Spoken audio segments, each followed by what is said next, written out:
Hey there, and welcome to our video on setting up Geofence's auto clock out in the time clock. Let's get started. Start by accessing the time clock feature and entering the relevant time clock. Next, click on Settings and enter the Geolocation tab. Choose one of the following options, either location sharing when clocking in and out or breadcrumbs tracking. Next, head to the Geofence section and click on Edit Sites. Add a new site and enter details like site name, address, fence size, and available jobs. Finally, at the bottom, choose what happens when a user leaves the Geofence. Select the option to clock the user out automatically to ensure employees are clocked out when they leave. This ensures employees are clocked out the moment they leave your designated work sites, eliminating time theft and improving accuracy for payroll, projects, and clients. Auto clockout uses location tracking and buffer zones for accuracy.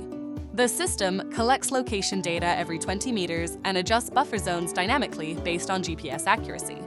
Employees are only clocked out if their entire GPS accuracy circle is fully outside the buffer zone, preventing accidental clockouts.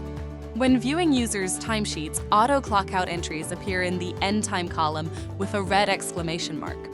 Hover over the indicator to see why the shift ended automatically, such as Sarah has left the worksite or Sarah turned off location permissions. When employees leave the designated worksite or disable GPS, they will be auto-clocked out and receive an instant notification. This keeps everything transparent and ensures accurate work hour tracking. That's it for today. Thank you for joining us.